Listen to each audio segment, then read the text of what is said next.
کون ہے وہ رب العالمین؟ هو الذی، وہ اللہ وہی ہے، خلقکم من تراب، جس نے تم کو مٹی سے بنایا، یعنی تمہارے باپ آدم علیہ السلام کو مٹی سے تخلیق کیا، ثم من نطفۃ، پھر نطفے سے، ثم من علقۃ، پھر علقہ سے، ثم یخرجکم طفلا، پھر وہ نکالتا ہے تم کو بچے کی شکل میں، یعنی ماں کے پیٹ سے تمہیں بچہ بنا کے نکالتا ہے۔ ابتدا یا آغاز تمہارا مٹی سے ہوا۔ ظاہر ہے کہ انسان جو کچھ کھاتا ہے وہ مٹی سے یا زمین سے آتا ہے۔ اس کو کھانے کے بعد انسانی جسم کے اندر وہ صلاحیت پیدا ہوتی ہے جس سے پھر اولاد پیدا ہو سکتی۔ اسی غذا سے نطفہ بنتا ہے، نطفہ علقہ میں بدلتا ہے، اور پھر ایک طفل کی شکل اختیار کرتا ہے، اور جب ایک مکمل بچہ بن چکتا ہے تو اللہ تعالیٰ کے خود کار نظام کے تحت وہ بچہ باہر آ جاتا ہے۔ اور اس میں خاص طور پر آپ دیکھیے کہ یخرجکم، وہ تم کو نکالتا ہے، کیونکہ اللہ نہ چاہے تو باہر نہیں آ سکتا۔ کسی کو نہیں پتا ہوتا، ماں کو نہیں پتا، ڈاکٹر کو نہیں پتا کب پیدائش ہوگی۔ پھر تاکہ تم پہنچو اپنی جوانی کو، یعنی وہی تمہیں جوانی تک پہنچاتا ہے۔ ثم لتکونوا شیوخا، پھر تاکہ تم ہو جاؤ بوڑھے، شیوخ شیخ کی جمع، یعنی یہ ساری سٹیجز تم پر اسی کے کرم سے آتی ہیں۔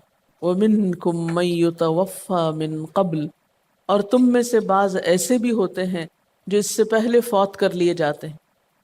بعض بچے ماں کے پیٹ میں ہی مر جاتے ہیں، بعض پیدا ہوتے ہی مر جاتے ہیں، بعض بچپن میں مر جاتے ہیں، بعض جوانی میں مر جاتے ہیں، بعض بڑھاپے سے پہلے مر جاتے ہیں کہولت میں، اور بعض بڑھاپے میں مرتے ہیں۔ تو تم میں سے بعض ایسے ہیں جو اس سے پہلے ہی مر جاتے ہیں، یعنی شیوخ بننے سے پہلے ہی مر جاتے ہیں۔ آپ نے دیکھا ہوگا ایک ہی گھر میں کئی بہن بھائی پیدا ہوتے ہیں، ہر ایک کی پیدائش کا وقت مختلف ہوتا ہے، پھر وفات کا وقت مختلف ہوتا ہے۔ بعض اوقات بڑے بعد میں فوت ہوتے ہیں، چھوٹے پہلے مر جاتے ہیں۔ یہ سب کچھ اللہ کے حکم اور اس کے اذن سے ہوتا ہے، اس کے اپنے فیصلوں کے مطابق ہوتا ہے۔ یہ ہمارے بنائے ہوئے معیار وہاں کام نہیں کرتے کہ ہم نہیں کہہ سکتے یا رب العالمین وہ تو سب سے بعد میں پیدا ہوا تھا، اس کو آپ اور جینے دیں، اور جو سب سے پہلے پیدا ہوا تھا پہلے آپ اس کو فوت کریں۔ یہ نہیں ہم کرتے، نہ کر سکتے، نہ ہمارا مشورہ چلتا ہے، نہ ہمارے مشوروں سے یہ ہوتا ہے، یا نہ ہماری عقل کے یہ فیصلے ہیں۔ یہ سب کچھ اللہ کا اپنا فیصلہ ہے۔ وَمِنْكُمْ مَن يُتَوَفَّى مِن قَبْلُ وَلِتَبْلُغُوا أَجَلًا مُّسَمًّى، اور یہ سب کچھ اس لیے کیا جاتا ہے تاکہ تم اپنے مقرر وقت تک پہنچ جاؤ۔ مقرر وقت سے کیا مراد ہے؟ یا تو موت کا وقت ہے، یا پھر جب سب انسان دوبارہ اٹھائے جائیں گے۔ یعنی اللہ تعالیٰ ہر انسان کو زندگی کے مختلف مراحل سے گزارتے ہوئے اس خاص گھڑی تک لے جاتا ہے جو اس نے ہر ایک کی واپسی کے لیے مقرر کر رکھی ہے۔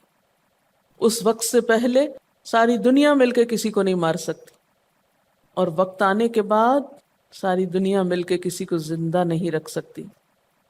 تو یہ اتنے سٹیجز کیوں بتائی گئی؟ یہ ہوتا ہے پھر یہ پیچھے بھی آپ اس طرح کی آیات پڑھ چکے ہیں، لیکن اس میں ایک سٹیج کو ڈیٹیل سے ڈسکس کیا، یعنی ایک مرحلے کو، مثلا پیدائش سے پہلے کے مرحلے کو تفصیل سے ڈسکس کیا گیا، کہیں اور زندگی کے مختلف مراحل کو۔ یہاں آپ نے دیکھا ہوگا ایک ہی آیت میں اول سے آخر تک سب مرحلے ڈسکس کر لیے گئے، خلقکم من تراب سے لے کے اجلم مسمى تک، موت تک، سارے کے سارے۔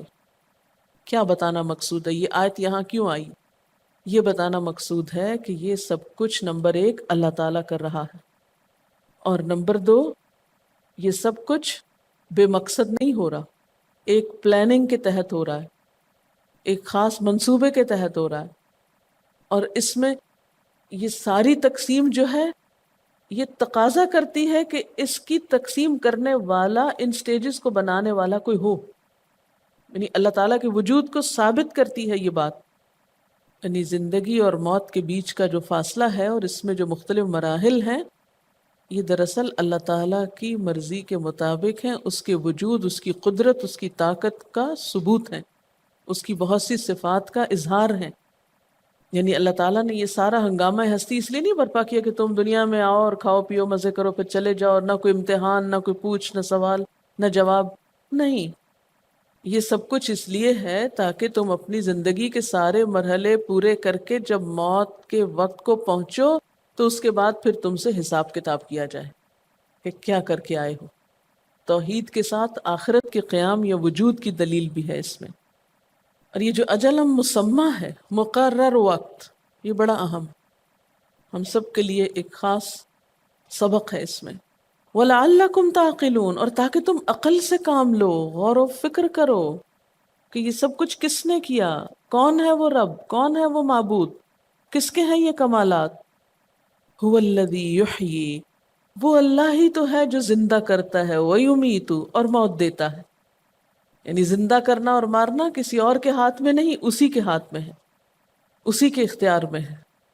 یعنی وہ بے جان سے جاندار اور جاندار سے بے جان کو وجود میں لے آتا ہے، زندہ انسانوں کو موت کی وادی میں سلا دیتا ہے۔ فَإِذَا قَضَى أَمْرًا، پھر جب کسی کام کا فیصلہ کر لیتا ہے، فَإِنَّمَا يَقُولُ لَهُ كُن، تو اس کے لیے کہتا ہے ہو جاؤ، فَيَكُونُ، تو وہ ہو جاتا ہے۔ اس کے لیے یہ سب کچھ بھی مشکل نہیں۔